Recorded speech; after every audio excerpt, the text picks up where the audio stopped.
कौन है वहां पे? कौन है वहां पे?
कौन है यहाँ पे?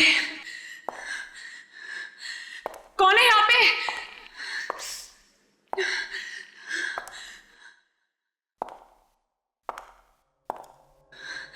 कौन है?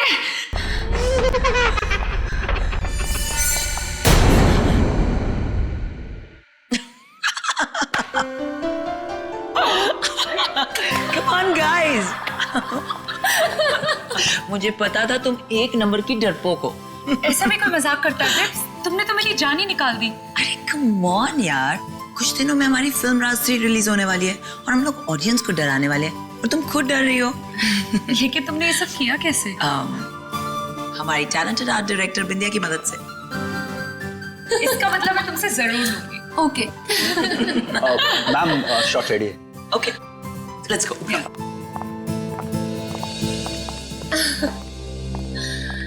नेहा, तुमने नेक्स्ट सीन की प्रॉपर्टीज लाई? नहीं मैम, क्यों? मुझे वहाँ डर लगता है अकेले जाने में, क्योंकि वहाँ आत्मा है। आत्मा? कम ऑन नेहा, ये आत्मा शात्मा कुछ नहीं होता है, सब कहानियां हैं। ओके फाइन, मैं जाके ले आती हूँ।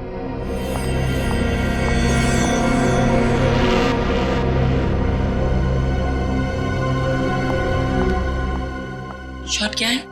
मैम आपकी एंट्री वहां से और आपके हाथ में लैंप होगा। ओके आपको धीरे धीरे चलते हुए ये लैंप उस टेबल पर रखना है। ओके या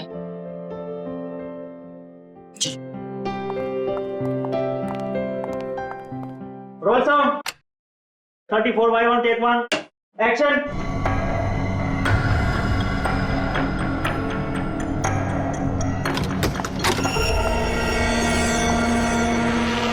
cut cut cut cut. Ma'am आपका लुक टेबल की तरफ है, प्लीज वहां पे मत देखिए। आई नो, सॉरी, अलमारी से कुछ आवाज आ रही थी। ओके एनीवेज, फिर से करते हैं। कम ओके रोल साउंड एक्शन।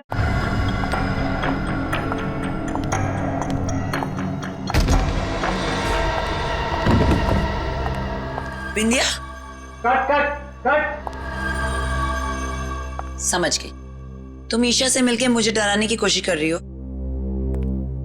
बिंदिया, तुम्हें क्या लगता है तुम बिपाशा को डरा लोगी? कम ऑन बिंदिया, बहुत ओवर एक्टिंग हो गई। Get up. बिंदिया, बिंदिया, पानी लेके आओ। बिंदिया, मैम उठिए मैम। बिंदिया, मैम बिंदिया, बिंदिया, एम्बुलेंस बुलाओ जल्दी, जाओ प्लीज। इसकी तो पल्स भी नहीं चल रही। She's dead. मैम को वहाँ अकेले नहीं जाना चाहिए था। ये जरूर सी आत्मा का काम है। आत्मा? हाँ मैम, मैंने उस आत्मा को अपनी आंखों से देखा है। मेरा फोन दो। ना एसीपी,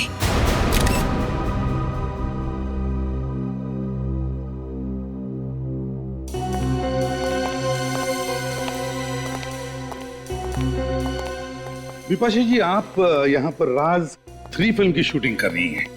जी एसीपी साहब, राज 3 7 सितंबर को रिलीज हो रही है, तो बस लास्ट 2-3 सीन्स शूट कर रहे थे। तो जब आप अपना शॉट दे रही थी उसी वक्त ये अलमारी खुली और बिंदिया की लाश बाहर गिर गई। जी हाँ। और ईशा जी, जिस वक्त ये हादसा हुआ उस वक्त आप क्या कर रही थी? सर मैं तो अपनी वैनिटी वैन में थी, इस सीन में मेरी जरूरत नहीं थी तो अगले सीन की डायलॉग से याद कर रही थी। चलो कोई बात नहीं, ठीक है।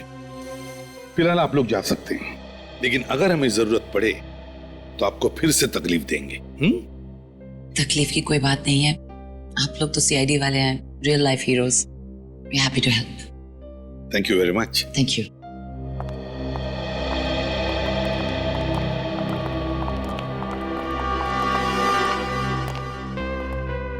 नेहा, तुम बिंदिया की असिस्टेंट हो, है ना? जी सर, और ये खून उसी आत्मा ने किया है जो इस हवेली में भटकती रहती है। देखो नेहा, कोई आत्मा वात्मा नहीं होती, सब झूठ है ये, समझिए? नहीं सर, आप चाहे माने या ना माने, आत्मा है। तुमने देखा है आत्मा को? जी हाँ, मैंने अपनी आंखों से देखा है। मैं वो भयानक नजारा कभी नहीं भूल सकती। ओह गॉड, इतना सारा सामान, कहाँ ढूंढूं उस मूर्ति को मैं?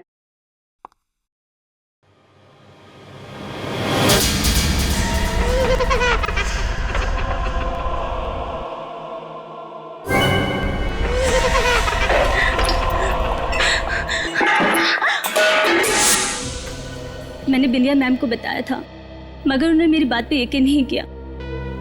उनको उस कमरे में जाने के बाद किसी ने देखा भी नहीं। नेहा, इस हवेली का मालिक कौन है? पता नहीं सर। तो फिर हवेली की देखभाल कौन करता है? सर रमेश है, जो यहाँ का केयरटेकर है। रमेश, इधर आओ। जी साहब। ये नेहा किस आत्मा के बारे में बात कर रही है, कुछ जानते हो? नहीं साहब, मैंने सिर्फ सुना ही है, आत्मा देखी नहीं है। पूर्वी, इस नेहा के साथ उस कमरे में जाओ जहां पर फिल्म शूटिंग की प्रॉपर्टी रखी जाती है। सर, क्या मेरा जाना जरूरी है? आइए मेरे साथ, घबराइए मत, कुछ भी नहीं होगा, चलिए। रमेश, बात बताओ, हवेली का मालिक कौन है? जी धर्मेश साहब। मगर साहब, उनकी तो 2 साल पहले मौत हो गई। तो ये हवेली अब किसके नाम पे है? जी उनकी वाइफ आरती के नाम। कहाँ रहती हैं आरती जी? जी जुहू में, मगर फिलहाल तो वो पुणे गई हैं, कल तक आएंगी। अच्छा रमेश, ये हवेली शूटिंग के लिए भाड़े पर कौन देता है? जी साहब, वो दलजीत। दलजीत? दलजीत को बुलाओ।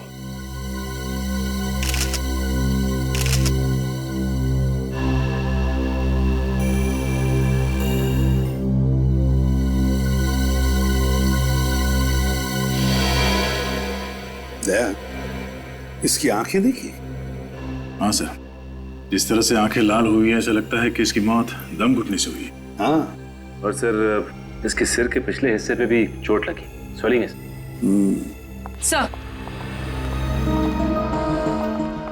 सर, उस कमरे से मुझे लोहे की रॉड मिली और इस पर कुछ बाल भी लगे।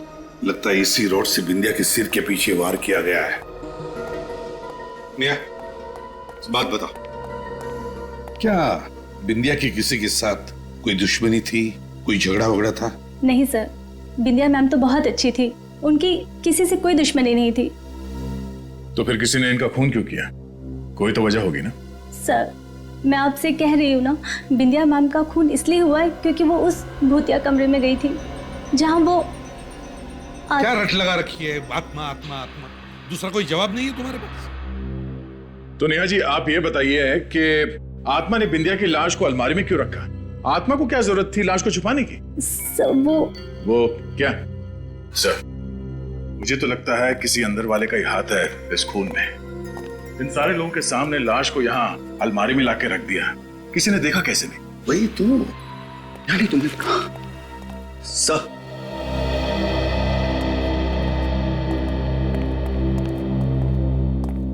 सर ये दलजीत है, यहाँ के मैनेजर। Hello sir. तो आप है जो इस हवेली को शूटिंग के लिए देते हैं भाड़े पे? देता था सर, लेकिन इस बार नहीं देना चाहता था। लेकिन ये पर सर मैंने जिद की और तंग आकर इन्होंने ये हवेली दे ही दी। दलजीत जी, ऐसी क्या वजह थी जो इस बार आप यह हवेली शूटिंग पर देने के लिए तैयार नहीं थे? वही आत्माओं की कहानियां सर। हर रोज ये शूटिंग वाले सुपर नेचुरल घटनाओं का जिक्र किया करते थे। मेरा दिमाग खराब हो गया था सर। आपको लगता है कि ये कहानियां सब झूठी हैं? ये मैं कैसे बता सकता हूँ, मैंने अपनी आंखों से कुछ ऐसा नहीं देखा है।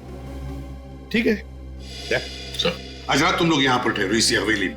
देखते हैं ऐसी कौन सी आत्मा है जो यहाँ लुक्का छुपी खेल रही है। नहीं सर, आप यहाँ आज रात नहीं रुक सकते। मेरे कहने का मतलब है अगले 2 दिनों तक नहीं रुक सकते। क्यों नहीं? सर वो अमावस, सुना है अमावस की रात को आत्माओं की शक्तियां 100 गुना बढ़ जाती हैं। ओह दलजीत जी, आत्माओं की शक्ति की तुम फिक्र मत करना, वो तो दया हमारा निपट लेगा। पता चलेगा आपको किसकी शक्ति ज्यादा है। 15 साल तक सीआईडी में काम करते करते प्रद्युमन और दया भी आधे फॉरेंसिक डॉक्टर तो बन ही गए। क्यों सालुंक्य, तुम्हें कोई शक है? शक? अरे नहीं बॉस, पूरा यकीन है, इसलिए तो कह रहा हूँ। मेरा अब तो आप लोगों को पता चल ही गया होगा इसकी मौत कैसे हुई। दम घुटने से। और उस बाल का क्या हुआ जो हमें रॉड के ऊपर मिला? वो बाल भी इस बिंदिया के ही है। मगर आप हमें यहाँ कुछ नया बताने वाले थे। मैंने ऐसा कहा था? हाँ, आइए मेरे साथ आइए।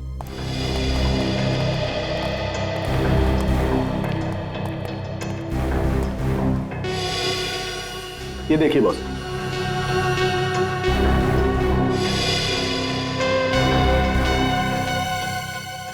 सालुंक्य, ये मुझे कपड़े का फाइबर लगता है। बिल्कुल, और ऐसा ही फाइबर मुझे इसकी नाक के अंदर भी मिला है। तो टेस्ट किया? हाँ सर, मैंने टेस्ट किया। ऐसे फाइबर ज्यादातर पर्दे वगैरह बनाने में इस्तेमाल किए जाते हैं।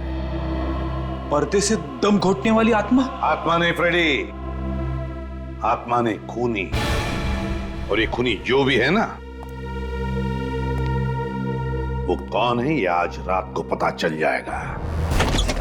सर प्लीज एक बार फिर सोच लीजिए। इस हवेली में रात बिताना खतरे को दावत देना है सर। रमेश ठीक कह रहा है सर, हम लोग यहाँ दिन में नहीं आ सकते। बिल्कुल नहीं। जरा देखे तो यहाँ अमावस की रात को होता क्या है जो उस दलजीत के पसीने छूट रहे थे। सचिन, वहां देखो। पूर्वी और फ्रेडी, तुम आपके साथ चलता हूं। नहीं, तुम ऊपर जाओ। ऊपर? चलो चलो चलो।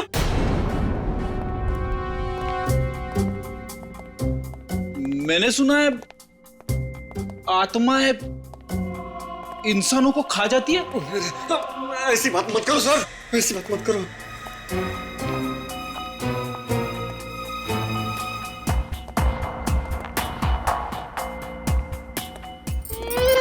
सर सुनी, आपने आत्मा की आवाज सुनी? शायद वहां से आवाज आ रही है। अरे ये क्यों रहा है?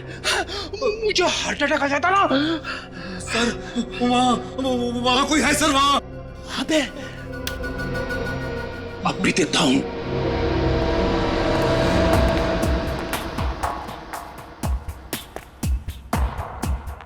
कहाँ है? कुछ भी तो नहीं है। आगे देखते, चलो। आप जाओ सर, मैं नहीं जाऊंगा। डरपोक कहीं का। नहीं देखता हूं।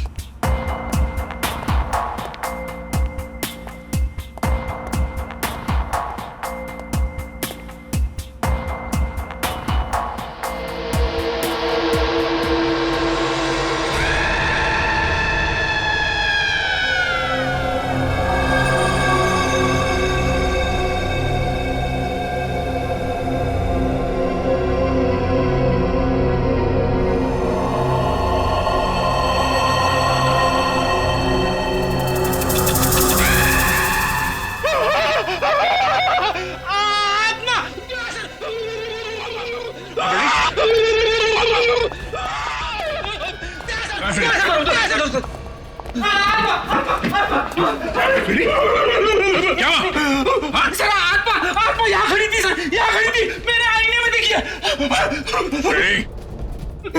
मेरे सामने कभी आत्मा की बात मत करना, समझे? लगता है फ्रेडी ने यहाँ किसी लड़की को देखा इस आईने में। देखा सर, घर के अंदर भी अमावस्या। फ्रेडी चुप। ये रमेश, रमेश क्या हुआ? हाँ? रमेश, लगता किसी ने हमला किया सर पे। फ्रेडी, पूर्वी, इसे हॉस्पिटल लेके जाओ। सचिन, चलो कबूतर से।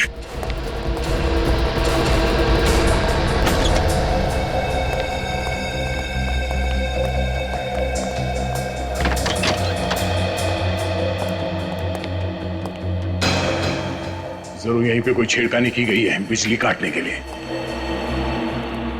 ये देखिए सर, ये इलेक्ट्रिक की वायर काटी गई है। इलेक्ट्रिक का वायर काटा गया।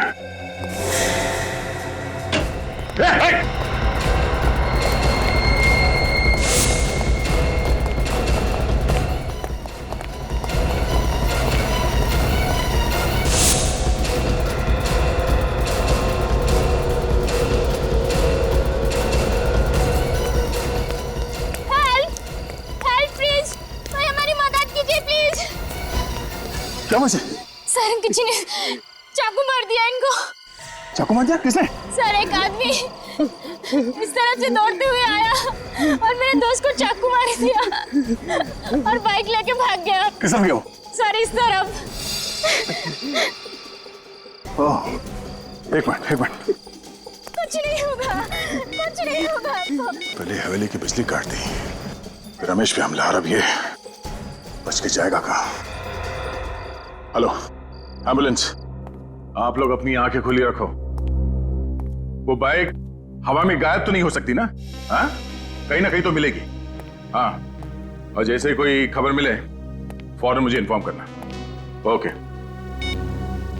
बड़ा चालाक है ये खुली दया, बड़ा चालाक है।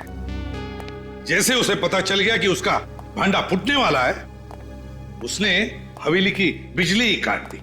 हाँ सर, और फिर रमेश पे हमला कर दिया ताकि हमें भी यकीन हो जाए कि वो हवेली हॉन्टेड है। हाँ, लेकिन उसका नाटक हम ज्यादा दिन चलने नहीं देंगे।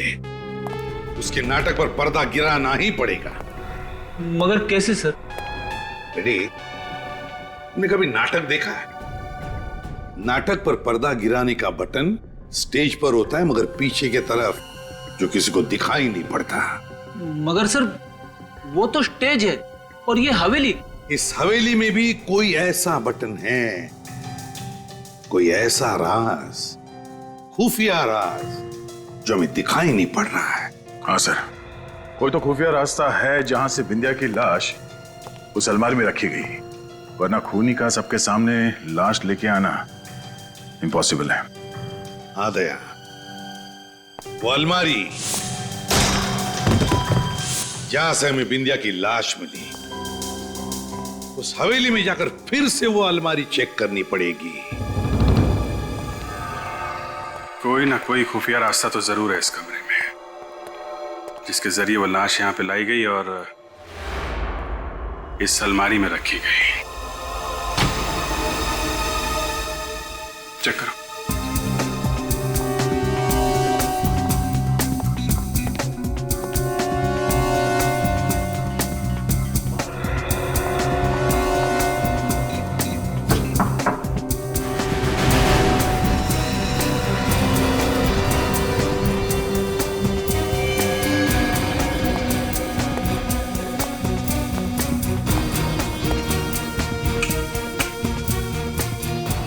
ये देखा तुम लोगों ने? सर ये तो रेगुलेटर है। हाँ, मगर जिस शादी में दूल्हा दुल्हन ना हो, वहां बारातियों का क्या काम? मतलब सर, ऊपर देखो, ऊपर पंखा ही नहीं है और यहाँ रेगुलेटर।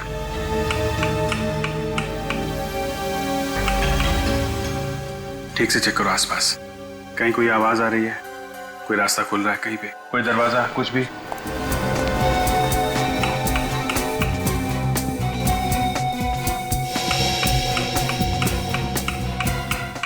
सर, कहीं कुछ भी नहीं हो रहा। नहीं हो रहा?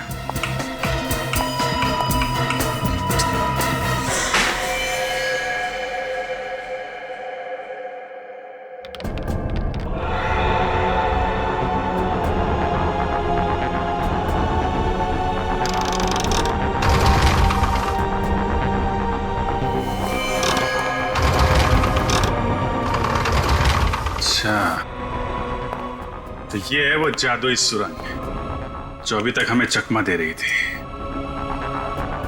चलो अंदर देखते हैं और कौन कौन से जादू छुपे हैं अंदर।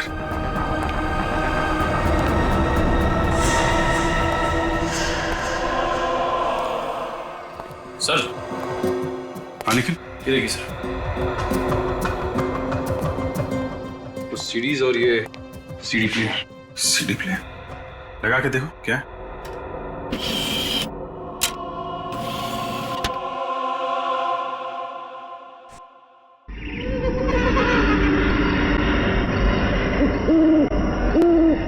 ये है आत्मा की आवाज।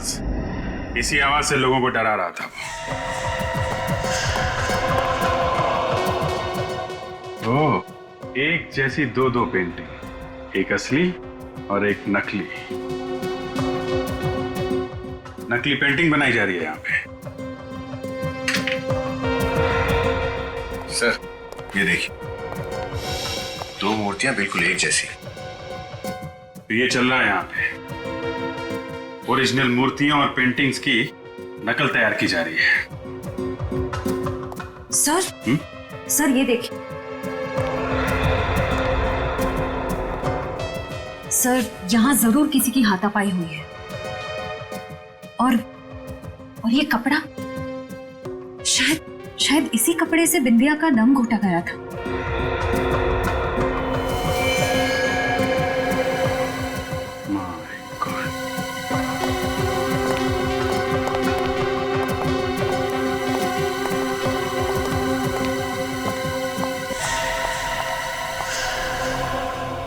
तो ये है वो लड़की जो आत्मा बन के लोगों को डरा रही थी।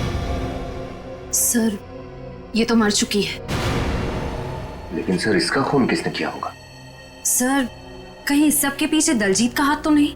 दलजीत ही है, तभी तो अमावस का बहाना बना रहा था ताकि 2 दिनों में ये सारा माल ठिकाने लगा सके। श्रेया, बॉडी को फॉरेंसिक लैब भिजवा। पता लगाओ उस दलजीत का, उसका मोबाइल ट्रैक करो, उसके कॉल्स की डिटेल्स निकालो, पता करो किन किन लोगों ने उसे फोन किया था और आखिरी बार उसने किससे बात की थी। चेक करो। हाँ सोलंकी, क्या चल रहा है? क्या बताऊं यार क्या चल रहा है। इतना मेकअप थोपा गया इसके चेहरे पर कि इसका मेकअप निकालते निकालते मेरे पसीने निकल गए। ये देखो, ये लड़की जरूर किसी थिएटर ग्रुप या फिल्म यूनिट से जुड़ी होगी सर, इसलिए ऐसा मेकअप करके आत्मा का रोल कर रही थी लोगों को डराने के लिए। हाँ फ्रेडी, एक काम करो, शहर में जितने भी फिल्म प्रोडक्शन यूनिट्स और कास्टिंग एजेंसीज है वहां जाकर के इस लड़की का फोटो दिखाओ, शायद पता चल जाएगा ये है कौन। Yes sir.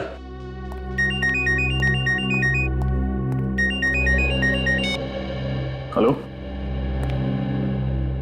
कहां पे? New western transport company. ठीक है, थैंक यू सर। हाँ, दलजीत ने अपना फोन ऑफ करने से पहले आखिरी call new western transport company को किया था। न्यू वेस्टर्न ट्रांसपोर्ट कंपनी, जरूर इस कंपनी से ट्रक या टेम्पो बुक किया होगा पुरानी पेंटिंग और मूर्तियां ट्रांसपोर्ट करने के लिए। विनीत, इस न्यू वेस्टर्न ट्रांसपोर्ट कंपनी में जाकर पूछताछ करो, देखो क्या पता चलता है। हम लोग सीआईडी से हैं, तुमसे कुछ सवाल पूछने हैं हमें। सीआईडी से? मैं तो बड़ा ही ईमानदार आदमी हूँ सर। तो ईमानदारी से ही जवाब देना। तुम्हारा नाम क्या है? सूरज। मिस्टर सूरज, ये बताइए डीके मेंशन में आपने कोई ट्रक भेजा था? डीके मेंशन वो पीतल की फैक्ट्री के पास वाला? हाँ, उसी की बात कर रहे हैं। हाँ भेजा तो था, मगर बात क्या है? वो सब छोड़ो, ये बताओ कि ये ट्रक किसने बुक किया था? सुंदर ने किया था। सुंदर या दलजीत? दलजीत, ये नाम तो मैं पहली बार सुन रहा हूँ। किस नंबर से फोन आया था? जी वो लैंडलाइन पे आया था, इसलिए नंबर तो मुझे मालूम नहीं है। कौन से ड्राइवर को भेजा था तुमने? विमल। ये विमल कहाँ है? ट्रक लेकर वापस आ गया? नहीं, अभी तक तो नहीं आया। वापस नहीं आया? विमल को फोन करके अभी पूछो कहाँ है वो, जल्दी। विमल फोन रखता ही नहीं है। उस ट्रक का नंबर बताओ हमें। जी PQR 4784Z। 4784Z। एक काम करो, जैसे ही वो ट्रक वापस आ जाए फौरन CID को इन्फॉर्म करना। ओके जी।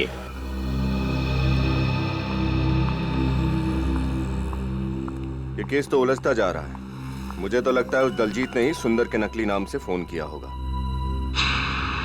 PQR 4784Z। ये ट्रक तो यहीं पर है। फिर इस सूरज ने हमसे झूठ क्यों कहा कि विमल अब तक ट्रक लेकर वापस नहीं आया है?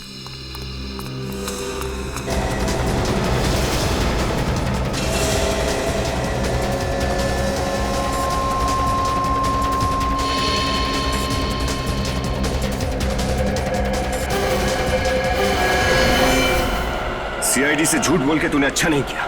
देखा किससे बात कर रहा था?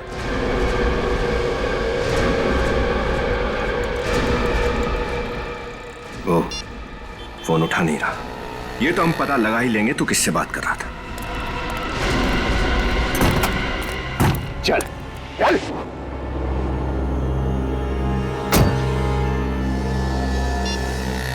हाँ डॉक्टर साहब। क्या रमेश को होश आ गया? ठीक है, हम अभी हॉस्पिटल पहुंचते हैं। भूखा मर जाऊंगा साहब, मगर उस हवेली में कभी काम नहीं करूंगा। वो आत्मा तो मुझको मार ही डालती। देखो, ये आत्मा वात्मा सब बेकार की बातें हैं। ऐसा कुछ भी नहीं होता। तुम पे हमला किसी इंसान ने किया है, किसी आत्मा ने नहीं। और हमें ये पता लगाना है कि वो इंसान कौन है। अच्छा एक बात बताओ, इस लड़की को पहचानते हो?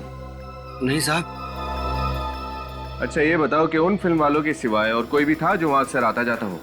हाँ साहब, एक आदमी आता था साहब। वो घर जमीन वगैरह बिकवाने के लिए एजेंट होते हैं ना। Real estate agent? हाँ वही।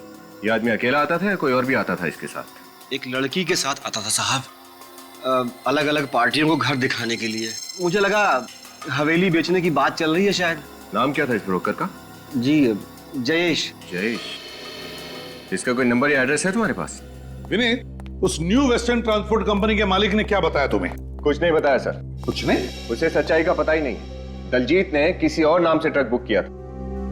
कुछ और पता चला? नहीं सर, वो तो पैसों के लालच में इतना अंधा हो गया कि उसे अपने ऑफिस के बाहर खड़ा हुआ ट्रक भी नहीं दिखाई दिया।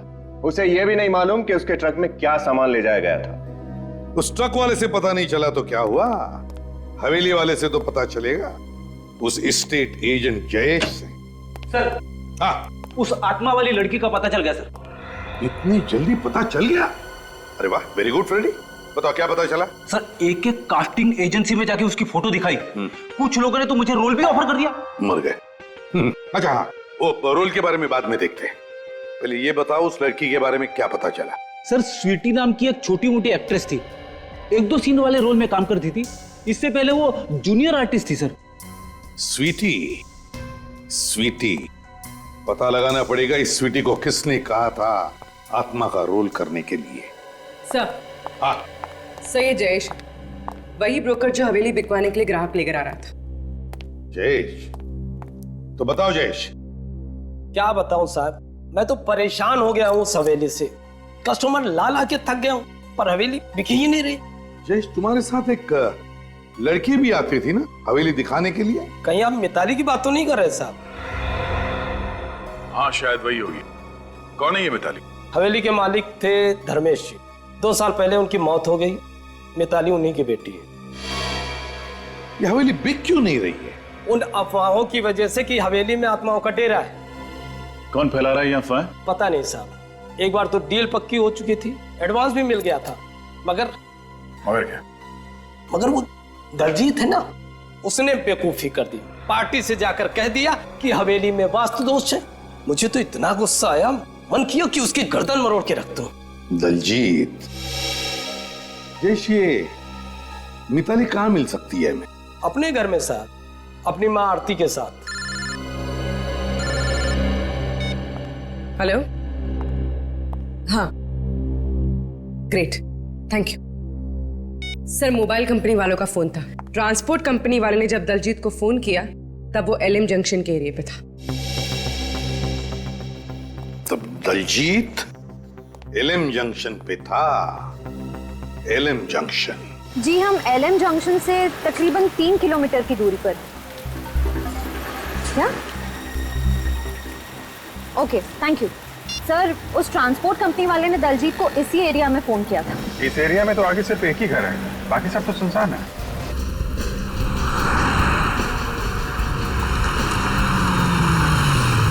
ये रहा घर। हो सकता है दलजीत यहीं पे छुप के बैठा हो। चलो देखते हैं। देखिए, आप लोगों को बहुत बड़ी गलतफहमी हुई है ऑफिसर। मिताली हवेली जा ही नहीं सकती। वो तो सिंगापुर में है, एमबीए की पढ़ाई कर रही है। अगर मिताली सिंगापुर में है तो 3 दिन पहले वो डीके मेंशन में क्या कर रही थी? आपको किसने कहा कि वो 3 दिन पहले मेंशन में थी? जयेश ने, वही ब्रोकर जो मिताली के साथ मिलकर उन लोगों को वो हवेली दिखाता है जो उसे खरीदना चाहते हैं। देखिए, मुझे जयेश बहुत बड़ा फ्रॉड लग रहा है। ये किसी और लड़की को मिताली बना के ये सब कर रहा है। जयेश झूठ क्यों बोलेगा? तो क्या मिताली झूठ बोलेगी? अगर वो इंडिया में होती तो क्या मुझे फोन नहीं करती? वो घर नहीं आती क्या? शायद मिताली वो हवेली आपकी मर्जी के बिना बेचना चाहती हो। जी नहीं, मिताली ऐसा कभी नहीं कर सकती। वो जानती है कि मुझे हवेली से कितना लगाव है। मेरी बहुत पुरानी यादें जुड़ी हैं उस हवेली के साथ। अच्छा, ये हवेली किसके नाम पर है? आपके या मिताली के? मिताली के नाम पे। लेकिन अगर मिताली यहाँ इंडिया में है तो वो घर क्यों नहीं आई अभी तक? क्योंकि शायद इस जुर्म में मिताली का भी हाथ है। जुर्म? कैसा जुर्म? कैसा जुर्म? आपकी हवेली में 2-2 खून हो गए, आपके केयरटेकर रमेश पर जानलेवा हमला हुआ और आप पूछ रही है कैसा जुर्म? What? क्या आप लोग क्या कह रहे हैं? कब हुआ ये सब? अच्छा, कमाल है। दलजीत ने आपको कुछ बताया नहीं? हाँ, मैं पूना गई भी थी, आज ही सुबह आई हूँ। इसे पहचानती हैं आप? जी नहीं, मैंने इसे पहले कभी नहीं देखा। ये लड़की आत्मा बनकर आपकी हवेली में लोगों को डराती थी।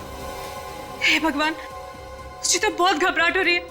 ऑफिसर, प्लीज जल्दी से मिताली को ढूंढिए, कहीं ऐसा कुछ हो ना जाए, प्लीज। बच्चे ये बताइए, मिताली का कोई फोटो है आपके पास?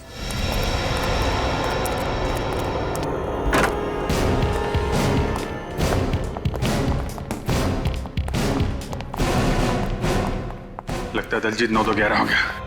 घर चेक करो। सर।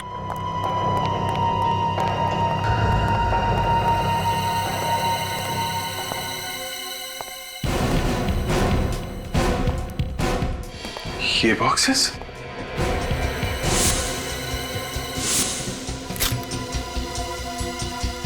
सर, ये बॉक्सेस तो बिल्कुल वैसे ही बॉक्सेस हैं जो हमें हवेली के खुफिया कमरे में मिले थे।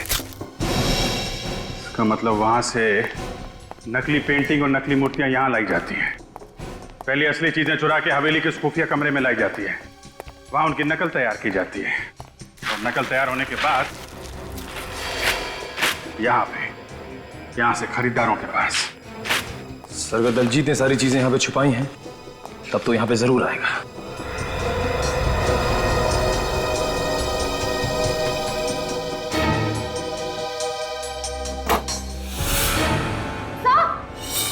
आश्रया,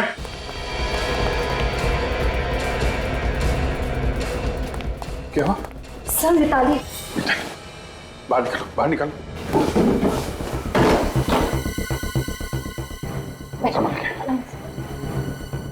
मिताली, मिताली आंखें खोलो। मिताली, मिताली, मिताली, मिताली, मिताली आंखें खोलो। मिताली, मुझे बचा लो, मुझे बचा लो। कुछ नहीं होगा मिताली, हम लोग आ गए हैं। वो मुझे मार देगा। कौन कौन कौन मार देगा? क्या नाम है उसका? दलजीत। दलजीत? कहाँ है दलजीत? वो आने वाला है। आने वाला है? आने दो इस दलजीत के बच्चे को। ऐसी तीखी मिर्ची खिलाएंगे कि तोते की तरह अपने सारे जुर्म कबूल कर लेगा। नहीं निखिल, सिर्फ तोते को ही नहीं, तोते के मालिक को भी पिंजरे में बंद करना है।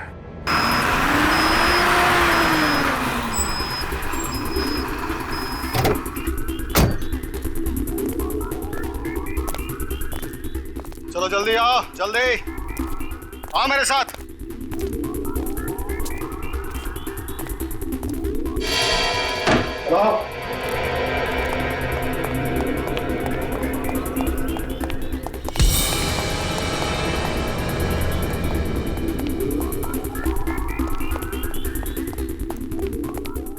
ये सारे के सारे बॉक्सेस टेम्पो में अभी के अभी लोड करो, समझे? चलो जल्दी जल्दी, देर नहीं।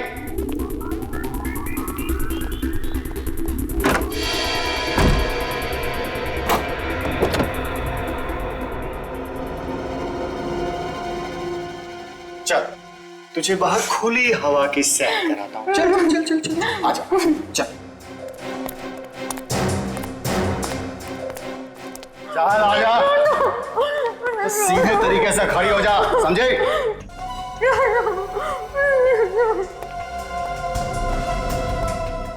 क्या है बे? खड़े खड़े घूर क्या रहा है? आंखें नीची कर आंखें नीची। चल जा, काम कर जाकर।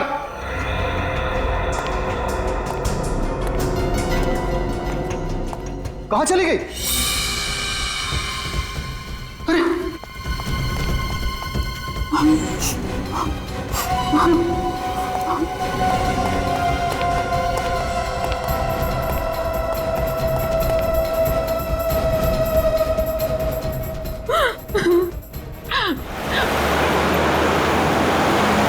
श्रेया, वो बग ठीक से लगाया था ना? फिर आवाज क्यों नहीं आ रही है? कहीं उसको बग के बारे में पता तो नहीं चल गया? एक बार ये फ्रीक्वेंसी फिर से चेक कर लो। और तेज चला। एक बार ये मेरे रास्ते से हट जाए तो वो हवेली भी नहीं बिकेगी और मेरा गैर कानूनी काम भी नहीं बंद होगा।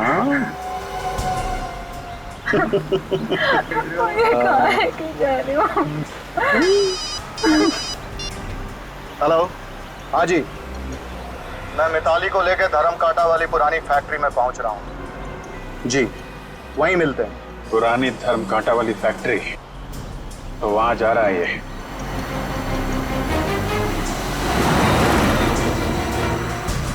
मजा आ रहा है खुली हवा में सैर करने में? हाँ?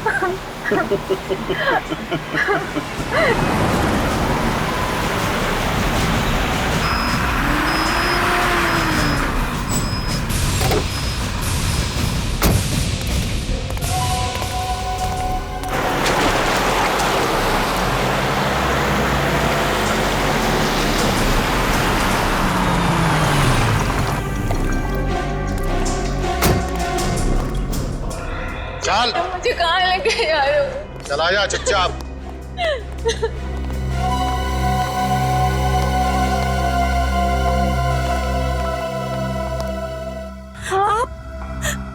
आप यहाँ? बहुत खुश हुई ना तुम इन्हें यहाँ देखकर? मैं चाहता हूँ ये शुभ कार्य आप अपने हाथों से करें और अपनी लाडली बेटी को गोली मारें। आप एक माँ हो के मुझे मारना चाहती हैं? अब क्या करें, कलयुग की सौतेली माँ ना कुछ ऐसी ही होती है।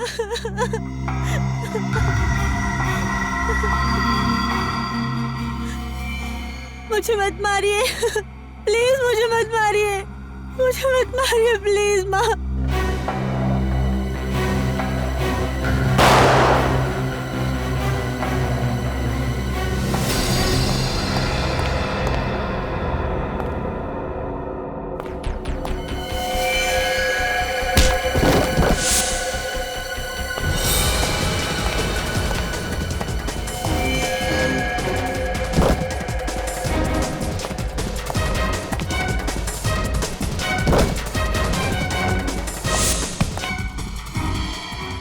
पागल औरत, तूने मुझे क्यों गोली मारी? दिमाग खराब हो गया तेरा? तेरी फुदकने की कुछ ज्यादा ही आदत थी। आज मिताली को मारकर कल मुझे भी रास्ते से हटा देता और जायदाद का मालिक बन जाता। ऐसा मैं होने नहीं देती, इसलिए टाटा।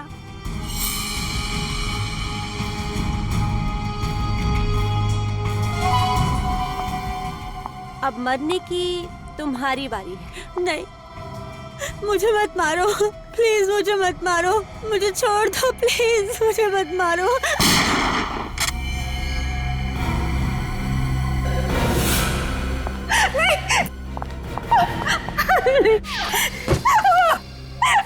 देखिए, मुझे माफ कर दीजिए, मुझे माफ कर दीजिए प्लीज।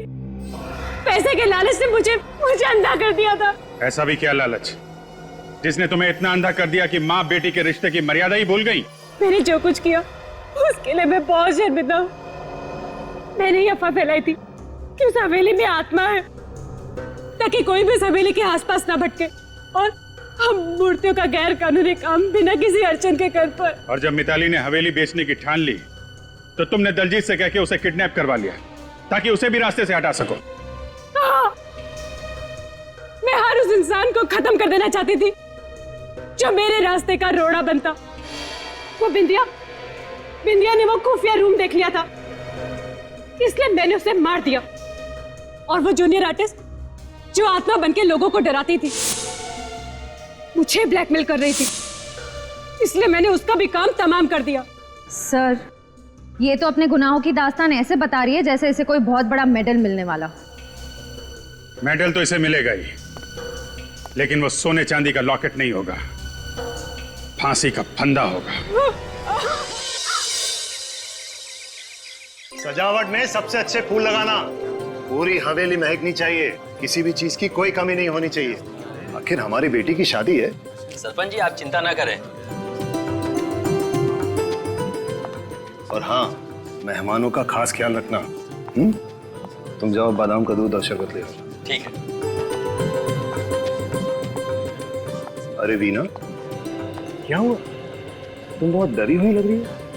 भाई आज तो तुम्हें खुश होना चाहिए, तुम्हारी बेटी सुहागन होने जा रही है। अपनी बेटी की ब्याह के लिए जितने सपने संजोए थे सब के सब आज सच होने जा रहे हैं। तो फिर मेरी चिंता का कारण आप अच्छी तरह से जानते हैं। मुझे भी इस बात की चिंता है, लेकिन तुम डरो मत। मैंने सबको चौकन्ना कर रखा है। 2 पहलवानों को बंदूकों के साथ सोनिका के कमरे के बाहर तैनात कर दिया है। इस विवाह में कोई अड़चन नहीं आएगी, मुझ पर भरोसा रखो। भगवान करे सब ठीक ठाक हो जाए और मेरी बेटी सोनिका के जीवन में कभी भी कोई अड़चन ना आए। आप क्या सोच रहे हैं? मीना, मैं सोच रहा था हमें सीआईडी की मदद ले लेनी चाहिए। एक बार तो उन्हें इत्तला कर देना चाहिए। हाँ, ये बिल्कुल ठीक कह रहे हैं आप। मैं अभी सीआईडी की ऑफिस जाता हूँ। लेकिन यहाँ पर सारी चिंता मत करो, यहाँ पर किसी को कुछ पता नहीं चलेगा।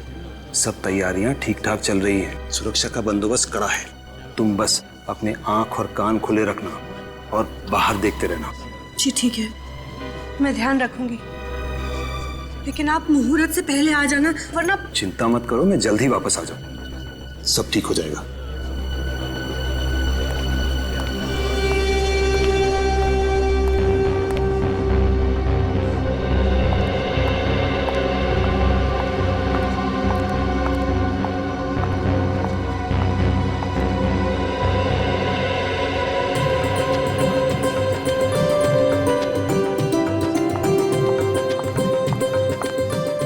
भगवान, ये टोकरी कौन यहाँ छोड़ गया है?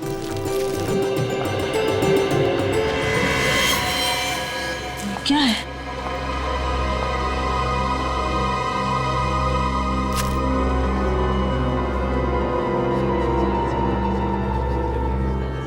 ये खून?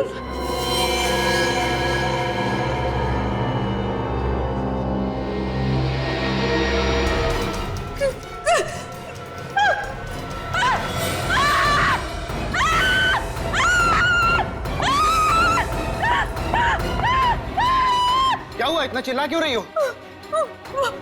वो इस कमरे में। कमरे में? अंदर। क्या है कमरे में? अरे क्या हुआ? क्या हुआ? इतना शोर क्यों मचा रखा है? ये कह रही है कमरे में कुछ है। कमरे में कुछ है? क्या है कमरे में? आप लोग खुद ही चलकर देख लीजिए। अरे ऐसा क्या है कमरे में?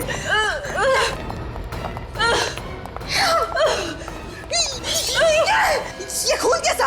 हाँ? किसका खून है? बिस्तर के पीछे। बिस्तर के पीछे? बिस्तर के पीछे क्या? ये भगवान! ये कैसा? हाँ?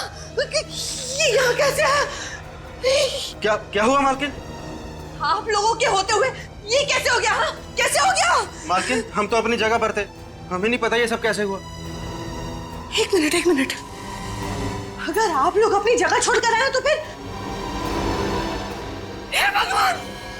भगवान, हटो, हटो मेरे रास्ते से, हटो। सर ये देखिए, उसकी बैंक की डिटेल्स और बाकी सारे फोटोग्राफ्स। ये देखो।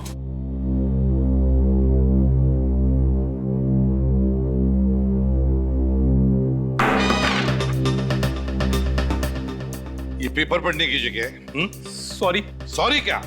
चेहरा लटका क्यों है तुम्हारा? क्या हुआ? प्रॉब्लम है? पता नहीं सर, आजकल आदमी का दिमाग किस तरह से चल रहा है, किस हद तक सोच सकता है आदमी, उसकी सोच की तो कोई सीमा ही नहीं है। फ्रेडी, तुम कहना क्या चाह रहे हो? आजकल इस दुनिया में हर देश, हर शहर, हर गली, हर नुक्कड़ पे दहशत है। लोग एक दूसरे के खून के प्यासे होते जा रहे।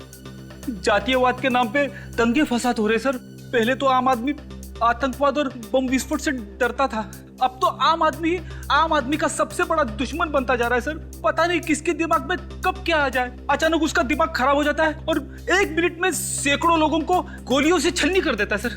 अगर आदमी किसी और चीज से नहीं मरा ना सर, तो अपनी गंदी सोच की वजह से जरूर मर जाएगा। रेडी, जो तुम कह रहे हो ना, सिर्फ उतना ही नहीं, इस दुनिया में अच्छाइयां भी है, समझे? ये दुनिया अब भी और आज भी उतनी ही खूबसूरत है, समझे? रो मत। हाँ? सर जी, मेरी मदद करो प्लीज। किस तरह की मदद? और आप है कौन? जी, मैं बंगरगढ़ गांव का सरपंच यशवर्धन। लेकिन किस तरह की मदद चाहिए आपको? दरअसल आज इस वक्त मेरे गांव बंगरगढ़ में मेरी बेटी सोनिका की शादी की तैयारियां चल रही हैं। सरपंच जी, आपकी बेटी की शादी है, ये तो बड़ी खुशी की बात है? तो इसमें हम क्या मदद कर सकते हैं? सर, मैं चाहता हूं कि आप लोग मेरे साथ मेरे गांव बंगरगढ़ आए, ये देखने के लिए कि शादी में सब कुछ ठीक ठाक चल रहा है या नहीं। एक मिनट सरपंच जी, कहीं आप हमसे हिफाजत तो नहीं चाहते? जी देखिए, ये हिफाजत वाला काम हम लोग नहीं करते हैं। जी मैं जानता हूँ, मगर मैंने आप लोगों के बारे में बहुत सुना है, बड़ी उम्मीदें लेके आया हूँ आप लोगों के पास। देखिए यशवर्धन जी, आप समझने की कोशिश कीजिए। अच्छा जी, तो इतना कीजिए कि आप लोग मेरे साथ मेरे गांव आइए, मेरी बेटी सोनिका की शादी में शामिल होइए, खाइए पीजिए, शादी का आनंद लीजिए, बस इतनी विनती है आपसे। सिर्फ यही वजह है, और तो कोई बात नहीं है यशवर्धन जी? जी नहीं।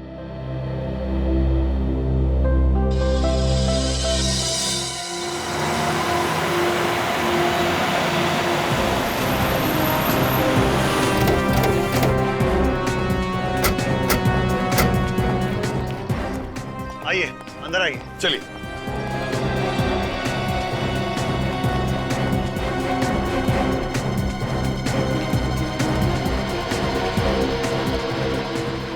अरे सब लोग कहाँ हैं? वही तो है? हो क्या रहा है यशवर्धन जी? आप तो कह रहे थे कि शादी की तैयारियां चल रही है, फिर बाकी के लोग कहाँ हैं घर के? मैं भी यही सोच रहा हूँ सर, सब गए कहाँ? मेरा परिवार, रिश्तेदार, सारे मेहमान, कर्मचारी। जब मैं यहाँ से निकला था तो पूरे घर में चहल पहल थी। हे भगवान, मेरी बच्ची। ये आवाज, ये तो किसी की रोने की आवाज है। लगता है घर के पीछे से आ रही है, चलो देखते हैं। हाँ, ये आवाज घर के पीछे से ही आ रही है। हे भगवान, मेरी गैरहाजिरी में कहीं कोई अनर्थ तो नहीं हो गया? यहाँ से आइए। हे भगवान, यहाँ पर सोनिका! अरे हे भगवान! सोनिका, सोनिका, सोनिका, ये क्या हो गया? आपने आने में बहुत देर कर दी। हमारी बच्ची सोनिका में हमेशा के लिए छोड़कर चले। आप जरा प्लीज पीछे हटिए। सोनिका,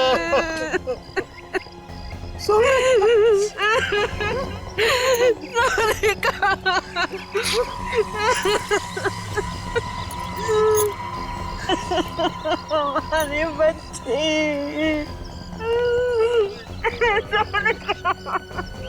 लगता है किसी ने ऊपर से इसे धक्का दिया है।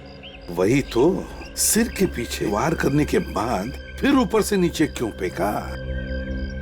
इसका घाव काफी गहरा है, ऐसा लगता है किसी ने किसी भारी चीज से मारा है। वही तो, लेकिन एक बात समझ में नहीं आ रही है, सिर के पीछे इतनी जोर से भारी चीज से वार करने के बाद फिर ऊपर से नीचे क्यों फेंका?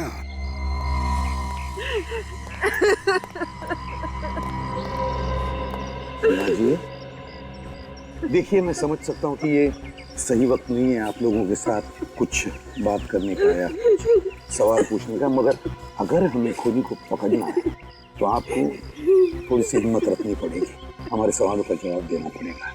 एक बात बताइए, जब यशोवर्धन जी हमें बुलाने आए थे उस वक्त, मतलब यहाँ से हमारे पास आकर फिर हमारे साथ आने के बीच में क्या हुआ था घर में? सब कुछ इतना जल्दी में हो गया कि कुछ पता ही नहीं चला। पहले कमरे में वो खून, उसके बाद वो कटा हुआ हाथ, उसके बाद मैं सोनिका के कमरे में ऊपर गई तो फिर सोनिका, दरवाजा तो खुला है। सोनिका, कमरे में कोई नहीं। सोनिका, कहाँ चली गई मेरी बच्ची? सोनिका, खिड़की की तरफ क्यों जा रहा है खून? सोनिका! यशोवर्धन जी, आपकी गैर हाजिरी में बहुत कुछ हो गया है। अगर मैं घर छोड़कर गया ही नहीं होता तो ये सब कुछ नहीं होता। हम आपका दुख समझ सकते हैं।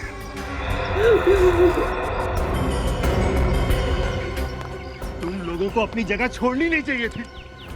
गलती होगी साहब, उस वक्त नीचे से चीखने की आवाज आ रही थी।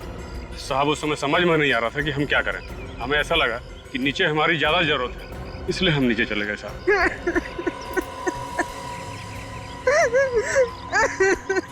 मीना जी, क्या आप हमें वो जगह दिखा सकती है जहाँ पर वो खून और हाथ मिला?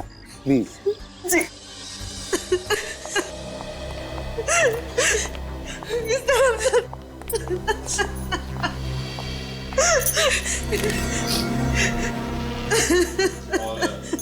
हाथ कहाँ?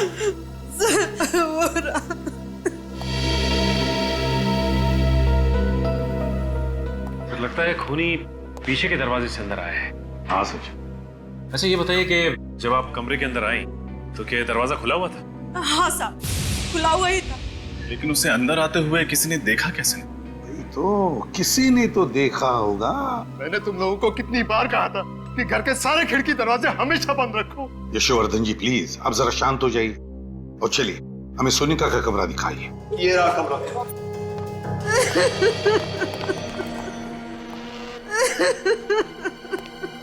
क्या हुआ है यहाँ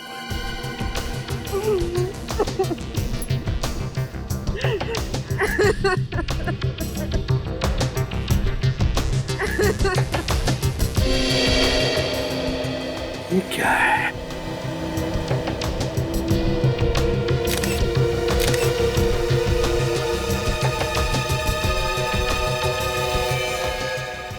किस कपड़े का टुकड़ा है ये तो मेरी बेटी सोनिका की साड़ी का टुकड़ा है। माय गॉड, सोनिका की साड़ी का टुकड़ा। लगता है खूनी ने सोनिका को यहाँ इस खिड़की में से नीचे फेंक दिया और बेचारी नीचे गिरते वक्त उसकी ये साड़ी उस खिड़की में अटक गई और ये कपड़े का टुकड़ा वहां मिल गया।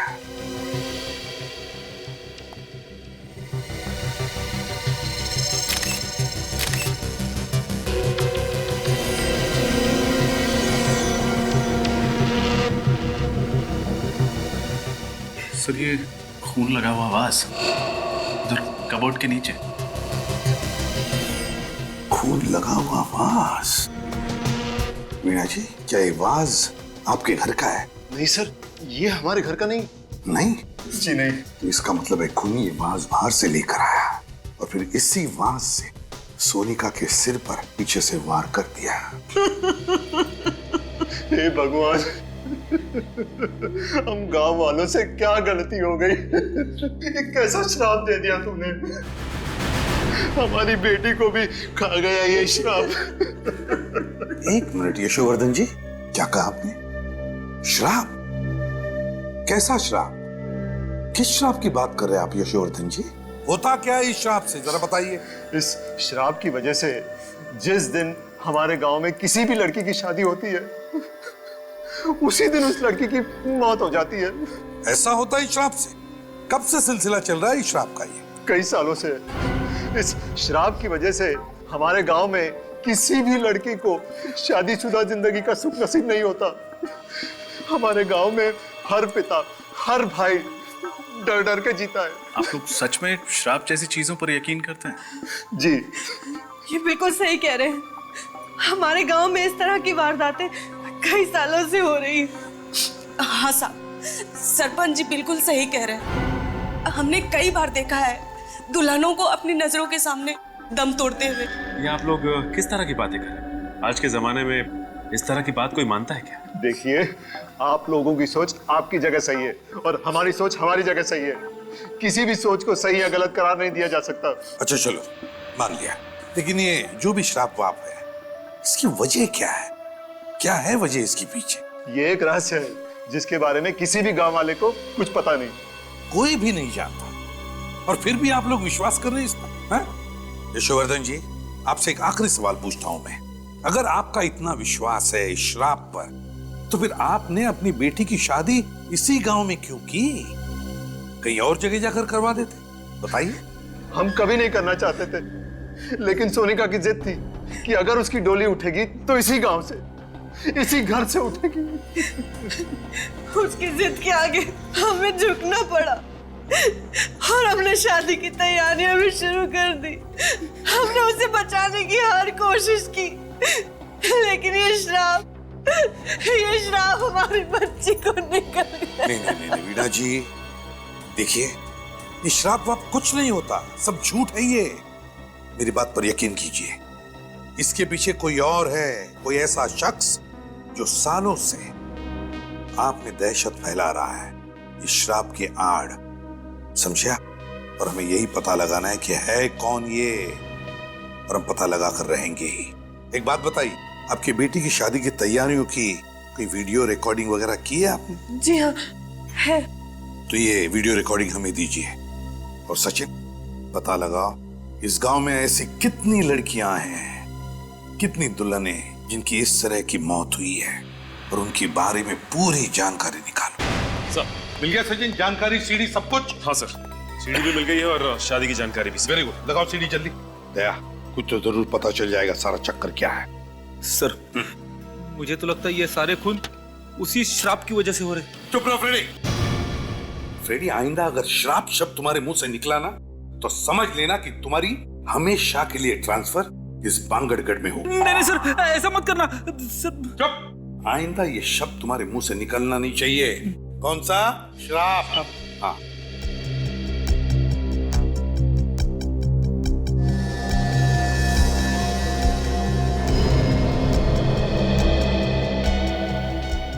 ये देखो, ये नौकरानी बाहर आ गई। गड़बड़ हो गई है, घर के सारे लोग इकट्ठा हो गए। नौकरानी कुछ कह रही है। ये सारे के सारे इस कमरे के अंदर गए। इसी कमरे में वो नकली हाथ और नकली खून मिला था।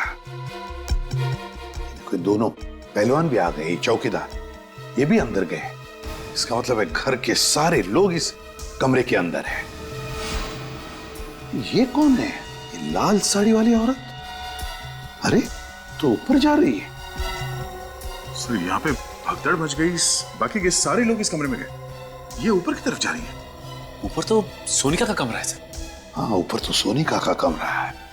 देखा फ्रेडी, ये कोई श्राप वाप का चक्कर नहीं, ये इस लाल साड़ी वाली औरत का चक्कर है। दया, कहीं ऐसा तो नहीं कि सोनिका का खून इस लाल साड़ी वाली ने ही किया है? सर, रिवाइंड करना सर। बस प्ले करो सर।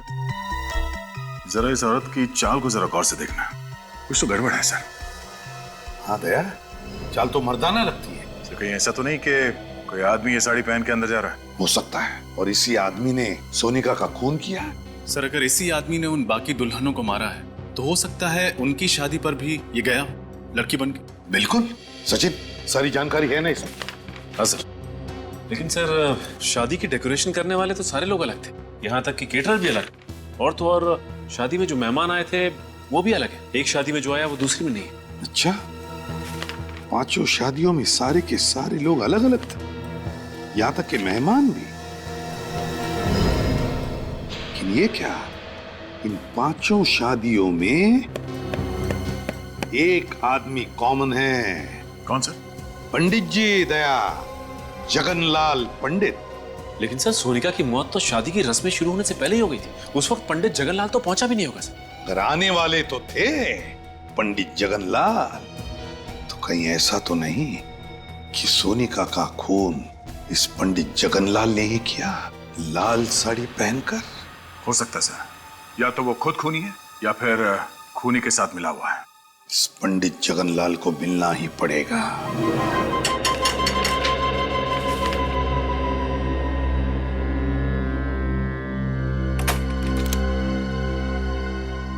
आप लोग सीआईडी से है ना? आइए। अरे वाह, बड़ी जल्दी पहचान लिया आप। हाँ वो तो है, छोटा सा गांव है ना, मगर सीआईडी वाले हमारे द्वार।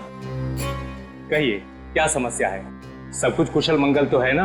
पंडित जी, अगर सब कुछ कुशल मंगल होता तो हम लोग यहाँ पे नहीं आते। वैसे आप तो जानते ही होंगे ना कि आपके ही गांव की एक लड़की सोनिका, उसका खून हो गया। हाँ मैं जानता हूँ, बहुत बुरा हुआ। सोनिका बिटिया को मैं बहुत अच्छी तरह से जानता था, मैं ही उसकी शादी करवाने वाला था। ये हम जानते हैं पंडित जी। आप ये बता सकते हैं कि सोनिका का खून किसने किया होगा? देखिए श्रीमान, हम पंडित हैं, हमारा काम रिश्ते जुड़वाना और शादियां करवाना है, बाकी किसी चीज से हमारा कोई संबंध नहीं है। फिर तो पंडित जी आप ये भी नहीं जानते होंगे कि अब तक आपके गांव में जितनी भी दुल्हनों की हत्या हुई है वो किसने की? नहीं श्रीमान, उन लड़कियों का भी खून किसने किया और क्यों किया इस बारे में मुझे कुछ पता नहीं है। ये सारी बातें मेरी समझ से परे है। लेकिन पंडित जी, हमारी समझ में कुछ कुछ आ गया है। फिलहाल अभी हम लोग जा रहे हैं, लेकिन आपको परेशान करने दोबारा आएंगे। जी जरूर। अब बर्दाश्त नहीं हो रहा है, बहुत हो गया, अब मुझे बात करनी पड़ेगी। हेलो, बात करिए उससे मेरी। हाँ हाँ उसी से। देखो सीआईडी वाले आए थे मेरे घर पर, पूछताछ कर रहे थे। देखो बर्दाश्त नहीं होता मुझसे। हाँ ठीक है, मैं मिलने आ रहा हूं तुमसे, पर आखिरी बार। इधर ही आ रहा है।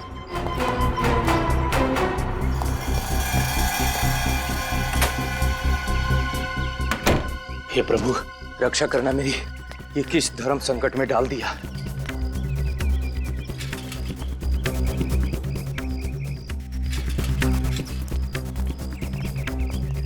आज तो उसे मुझे बताना ही पड़ेगा।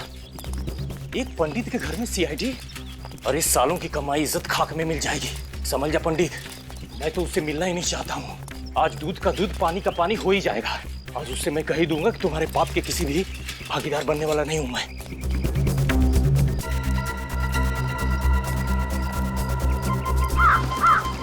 अभी तो यही था सर, अचानक गायब हो गया। कहीं नजर नहीं आ रहा है। देखो यहीं कहीं आसपास छुपा होगा। सर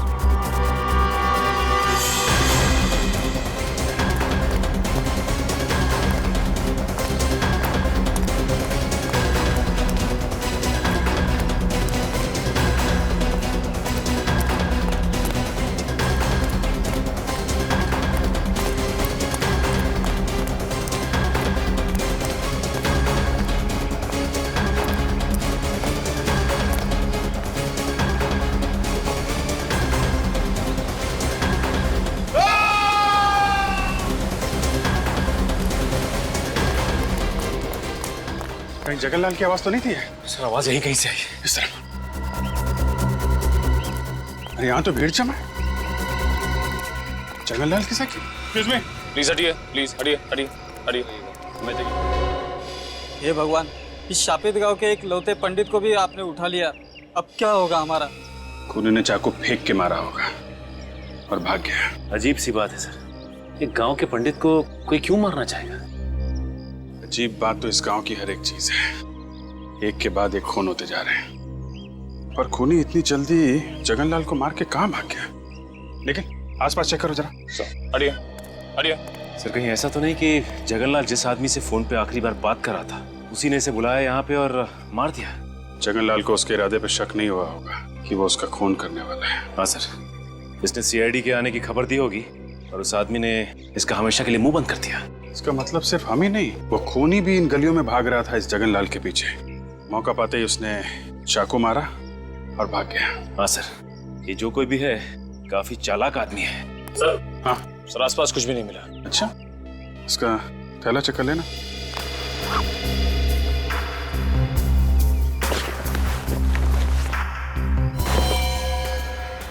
मोबाइल चेक करो, आखिरी कॉल किसको किया था? सर आखिरी नंबर तो कोई लैंडलाइन नंबर है। लैंडलाइन लगा ना? रिंग तो बज रही है सर। सर घंटी यहाँ भी बज रही है कहीं पे। कट करना, फिर से लगा।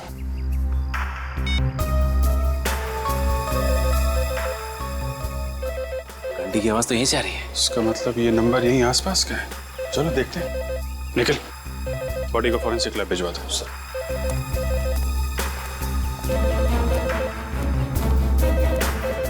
आवाज यहीं से आ रही है।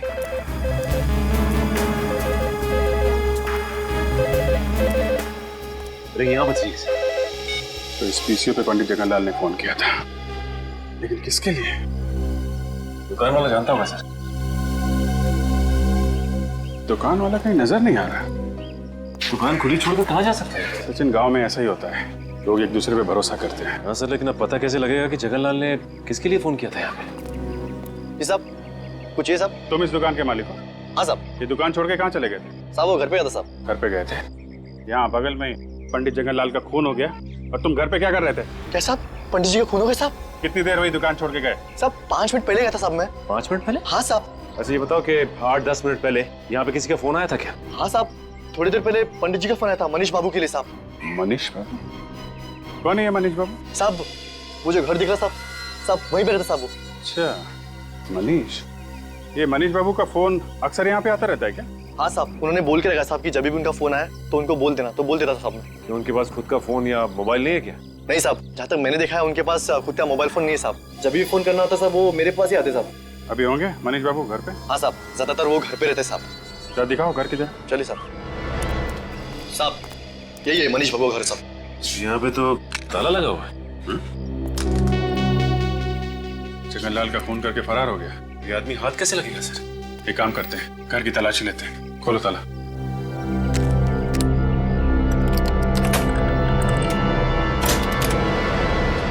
यहीं खड़े रहना। जी साहब।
हाँ सचिन,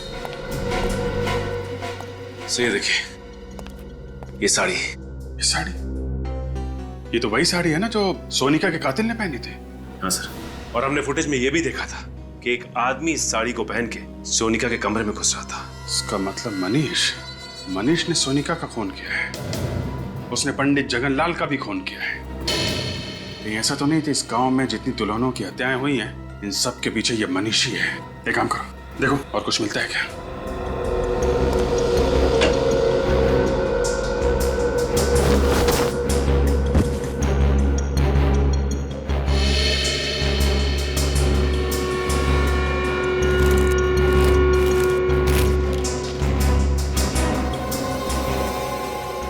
ये आदमी और ये औरत, ये फोटो, सर इस औरत को मैंने कहीं देखा है। ठीक है, कहाँ देखिए, याद करो सर। सोनिका के कमरे में जो फोटोग्राफ्स थी उसमें ये लड़की भी थी। सोनिका के घर पे? इसका मतलब सोनिका इस औरत को जानती होगी। और ये आदमी भी था फोटो में? सर ये आदमी तो नहीं था। फिर ये कौन है? जरा उस दुकान वाले को बुलाओ। भाई साहब जरा अंदर आइए। जी साहब। अरे देखो, ये आदमी मनीष है। नहीं साहब, ये मनीष बाबू नहीं है साहब। क्या ये मनीष बाबू नहीं है? नहीं साहब, मनीष बाबू की तो दाढ़ी है, मूछें है और वो चश्मा भी पहनते साहब, और उनकी उम्र भी ज्यादा है साहब। ये मनीष बाबू हो ही नहीं सकते साहब। अच्छा, इस औरत को देखा कभी? नहीं साहब, इन्हें मैंने पहले कभी नहीं देखा साहब। सर हमें साड़ी तो मिल गई है, लेकिन इसका कहना है कि ये आदमी मनीष नहीं है। तो कहीं ऐसा तो नहीं कि जो आदमी सोनिका के कमरे में भेस बदल के गया था उसे मारने के लिए, वो आदमी ये फोटो वाला आदमी हो सकता है ये मनीष का कोई रिश्तेदार या फिर जान पहचान वाला हो। एक बात बताओ, ये मनीष आदमी कैसा है? मनीष बाबू को इस गांव में आए हुए 1 साल हुआ है। मैं उनके बारे में इतना कुछ नहीं जानता साहब। वो यहाँ पे अकेले रहते थे या इनके साथ कोई और भी रहता था? हाँ साहब, अकेले ही रहते थे साहब। अकेले? हाँ साहब। किसी को देखा यहाँ पे आते जाते उनसे मिलते? नहीं साहब, मैंने किसी को उनके घर पे आते जाते नहीं देखा साहब। ठीक, तुम जा सकते हो। अगर इस औरत की फोटो यशवर्धन के घर में है तो यशवर्धन इस औरत के बारे में जरूर जानता होगा। चलो यशवर्धन से मिलते हैं।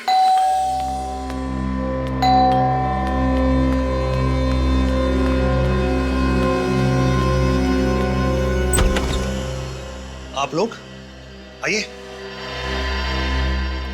कहिए क्या बात है? हर्षवर्धन जी, आपसे कुछ पूछना है। जी कहिए। कि इस औरत को पहचानते हैं? ये फोटो आपको कहां से मिली? ये बहुत लंबी कहानी है। जानते हैं आप इसे? जी, इसे कैसे भूल सकता हूं मैं। इसी की वजह से तो हमारे खानदान की इतनी बदनामी हुई। नाक कटवा दी थी इसने हमारी बिरादरी में, किसी को मुंह दिखाने लायक नहीं छोड़ा था। ऐसा क्या किया इन्होंने? और है कौन ये? ये मेरी चचेरी बहन थी, शिवानी। चचेरी बहन? जी हाँ, अब जिंदा नहीं है। मार डाला मैंने इसे। आपने मार दिया इसे? जी हाँ।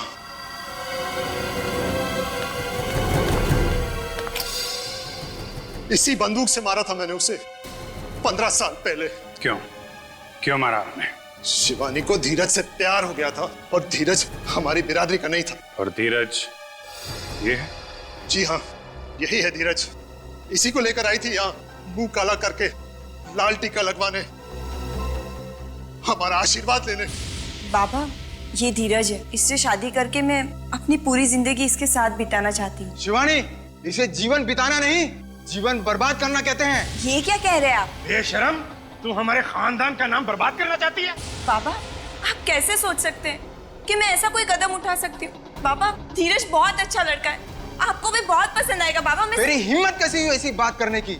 अगर मुझे पता होता कि तुम हमारे खानदान का नाम इस तरह रोशन करेगी तो मैं तुझे पैदा होते ही मार देता। बाबा, आप मुझसे ऐसे कैसे बात कर सकते? मैंने कभी सोचा भी नहीं था कि आप मुझसे इतनी घिनौनी बात करेंगे। तू मुझे समझाने की बात कर रही है? अरे समझना तो तुझे चाहिए बाबरी। हमारे खानदान में, हमारी जाति में, हमारी बिरादरी में बाहर के किसी लड़के से ना किसी ने शादी की है और ना कोई कर पाएगा। भैया, भैया आप कुछ समझाइए ना बाबा को। शिवानी, तुमने जो कुछ किया गलत किया। भैया, आप भी? हाँ, ये भी। हम सब तेरे खिलाफ हैं। 100 बंदे हो चुके, आप 100 बंदे हो चुके। आपके अहंकार और अंधविश्वास ने आपको अंधा कर दिया है। बाबा, धीरज दूसरी बिरादरी का हुआ तो क्या हुआ? वो अच्छा इंसान नहीं हो सकता। बाबा, मैं आपसे विनती करती हूँ, हमें अपना आशीर्वाद दे दीजिए। हमें अपना आशीर्वाद दे दीजिए। कभी नहीं, जब तक मैं सलामत हूँ कभी नहीं। लेकिन बाबा, वो शिवानी, इनके सामने अपने आंसू बहाने से कोई फायदा नहीं। चलो। बाबा, धीरज वो शिवानी, इनको अगर हमारी बात नहीं मानी तो ना सही, इनके आशीर्वाद के बिना हम अपनी नई जिंदगी शुरू करेंगे, अपना नया घर बसाएंगे। चलो। लेकिन कहीं नहीं जाओगे तुम। देखिए, आप लोग हमारा कुछ नहीं बिगाड़ सकते। शिवानी अब बालिग है। चलो शिवानी। बस, मैं कहता हूं चलो। अब बहुत हो चुका। यशवर्धन, बंदूक लेकर आओ। ये क्या कर रहे हैं आप? यश नहीं, शिवानी आपकी बहन है। छोड़ो मुझे। गोली चलाओ, चलाओ गोली। यशवर्धन, चलाओ गोली। धीरज। यशवर्धन, हर्षवर्धन, लाशों को ठिकाने लगा दो। पिताजी के दबाव में आके मार दिया मैंने इन दोनों को, और इसी वजह से मैंने इन्हें आज तक माफ नहीं किया। ऑनर किलिंग, इस तरह किसी की जान लेने में कैसा सम्मान? क्या मिलता है आप लोगों को ये सब करके? सचिन, गन ले लो इनके। लाइए, जरा इधर लाइए। अरेस्ट करें सर। गिरफ्तार तो करेंगे ही। जो गुनाह इन्होंने किया है उसकी सजा तो इन्हें भुगतनी पड़ेगी। सचिन, इस धीरज की फोटो मनीष के घर में है, कुछ समझे? हाँ सर, इसका मतलब मनीष और धीरज एक दूसरे को अच्छी तरह से जानते थे, दोस्त थे एक दूसरे के, और धीरज की जान का बदला लेने के लिए मनीष ने इनकी बेटी सोनिया को मार दिया। जल्द से जल्द इस मनीष को ढूंढना होगा।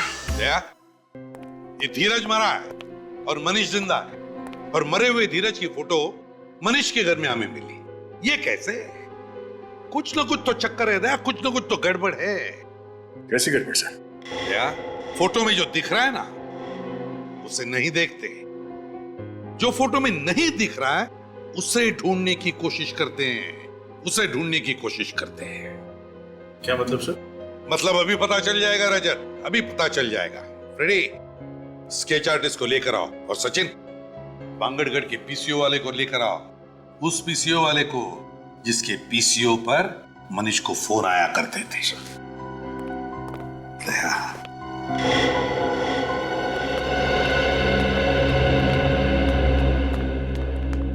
आइए। एक्चुअली सबने स्केच आर्टिस्ट को क्यों बुलाया? अभी पता चल जाएगा। ये चेहरा देखो, हम चाहते कि ये चेहरा बनाया।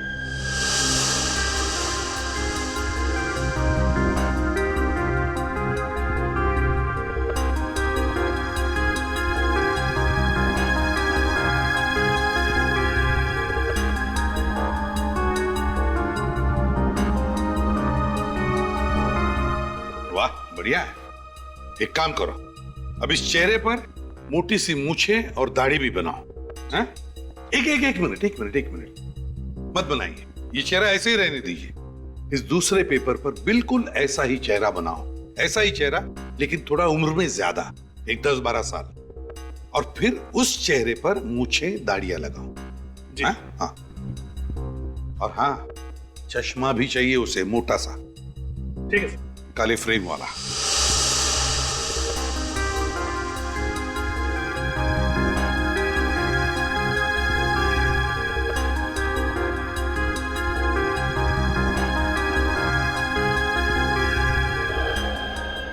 देखा दया, मेरा शक सही निकला।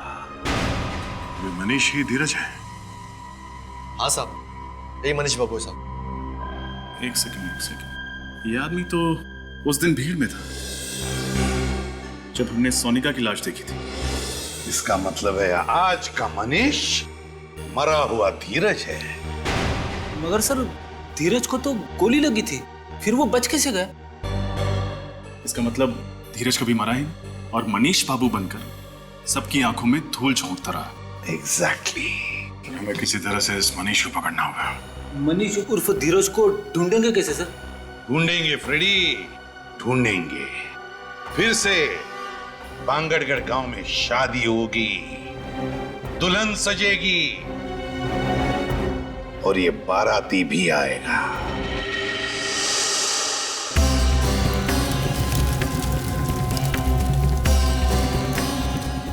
रजत तैयार रहना, वो आएगा।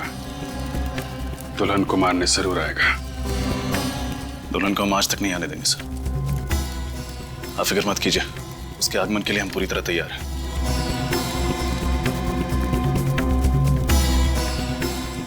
पंडित जी, याद है ना विघ्न आने पे कौन सा मंत्र पढ़ना है? जी साहब, मालूम है।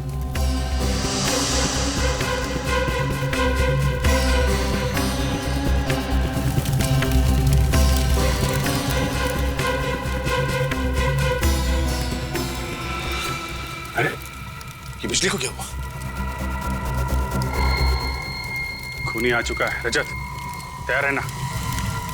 ये बिजली नहीं, कुछ और ही है। सही कहा तुमने, हमारे गांव के दुल्हनों पर किसी तरह का श्राप लगा है। ये बिजली उस श्राप की वजह से ही गई है। हाँ, ये श्राप कहीं हमें भी ना ले डूबे। हाँ, यहाँ से भाग जाने में हमारी समझदारी है। हमें शादी में आना ही नहीं चाहिए था। चलो यहाँ से। हाँ चलो। एक्सक्यूज मी, एक मिनट। कहाँ जा रहे हैं आप लोग? कोई भी कहीं नहीं जाएगा, बाहर नहीं जाएगा कोई भी। आप लोग यहीं रुकिए प्लीज, कहीं मत जाइए। देखिए, हमें जाने दीजिए, हम लोग मरना नहीं चाहते। कुछ नहीं होगा, हम लोग यहाँ पर है ना। आप लोग प्लीज, कोई बाहर नहीं जाएगा, यहीं रुकिए। साहब, अभी तक वो नजर नहीं आया। तुम घबराओ मत, मैं देख के आता हूँ क्या हुआ है। रुकिए प्लीज। साहब, वो अंदर आ गया, दुल्हन की तरफ बढ़ रहा है।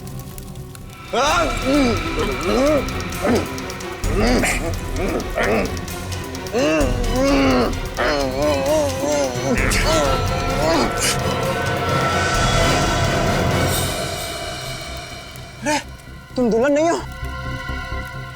जी हाँ, तुम्हें क्या लगा तुम्हारे हाथों से एक दुल्हन और मारी जाएगी?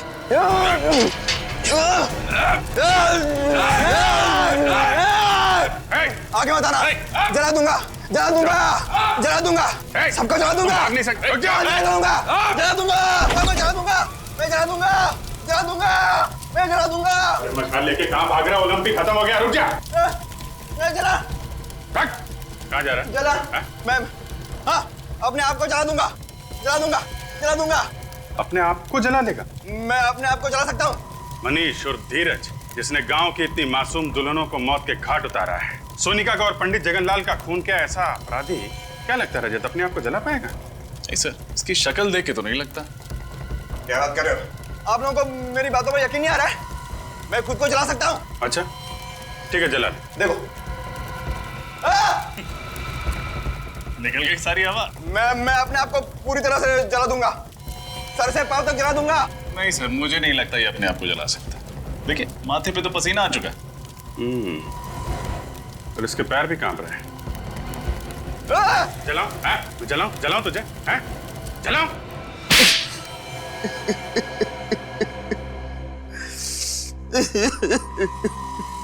मनीष उर्फ धीरज, बताओ क्यों किया तुमने ये सब?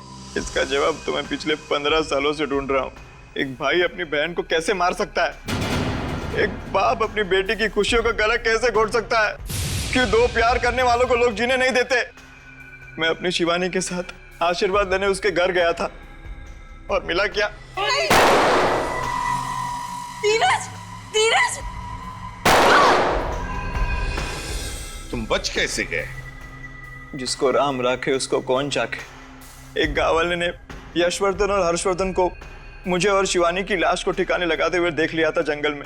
उसी ने मुझे बचाया। कई सालों तक मैं बेहोश था और जब होश में आया तो मुझे शिवानी की मौत की खबर मिली और मैं गुस्से से पागल हो गया और मैंने सोचा कि मैं बदला लूंगा।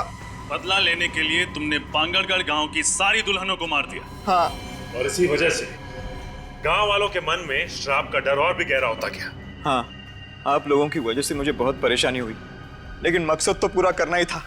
इसलिए औरत के भेष में यशवर्धन के घर के बेडरूम के पीछे के दरवाजे से मैं अंदर गया, नकली हाथ और नकली खून रखा, मेहमानों में शामिल हो गया और जब तमाशा हुआ तो पहलवान नीचे आ गए और मैं सोनिका के रूम में दाखिल हो गया।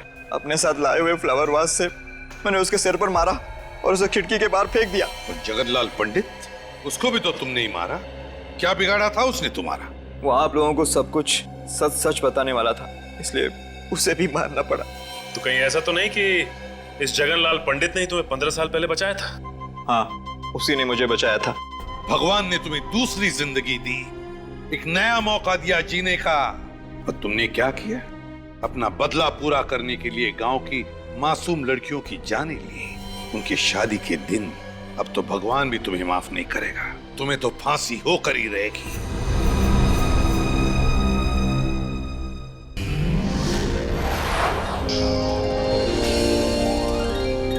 CID के और भी मजेदार और सस्पेंस से जुड़े एपिसोड्स को देखने के लिए हमारे चैनल को सब्सक्राइब करें और बेल आइकॉन दबाना ना भूलें।